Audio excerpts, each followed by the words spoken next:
வெறும் 11 மணி நேரத்தை மட்டுமே பயன்படுத்தக்கூடிய நாடு. கடிகாரத்துல கூட எண் 12 அப்படிங்கிற ஒரு எண் இடம்பெறவே இல்லை.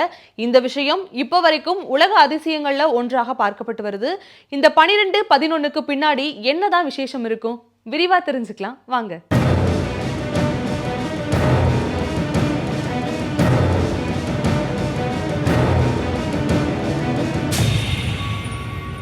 உலகம் முழுவதும் பல அதிசயங்கள் சிதறி கிடக்குது. அப்படி சிதறி கிடக்கக்கூடிய பல இன்ட்ரெஸ்டிங் ஃபேக்ட்ஸை தெரிஞ்சுக்கணும் அப்படின்னா பலவிதமான மக்கள் அதிக அளவில் ஆர்வம் காட்டுவாங்க.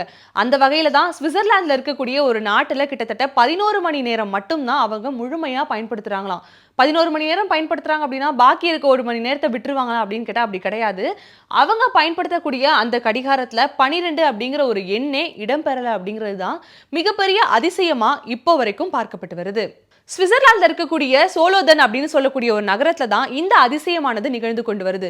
அது மட்டும் இல்லாம இந்த நகரத்துடைய மைய பகுதியில் ஒரு கடிகாரம் ஒன்று அமைக்கப்பட்டு அந்த கடிகாரத்திலையும் நான் முன்னாடியே சொன்ன மாதிரி வெறும் 11 எண்கள் மட்டும்தான் இடம்பெற்று இருக்குமா.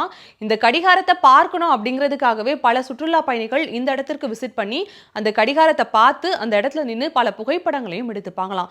வெறும் கடிகாரத்துல மட்டும்தான் இந்த 11 எண்ணா அப்படின்னு கேட்டா கிடையவே கிடையாது. எண் 11க்கும் இந்த நகரத்திற்கும் மிகப்பெரிய இணக்கமான ஒரு உறவு இருக்கிறதா சொல்லப்படுது. காரணம் என்ன அப்படின்னா இந்த நகரத்துல கிட்டத்தட்ட 11 தேவாலயங்கள், 11 அருங்காட்சியகங்கள், 11 நீர்வீழ்ச்சிகள்னு பல முக்கியமான பகுதிகள் எல்லாம் 11-11ஆவே அமைஞ்சிருக்கும்.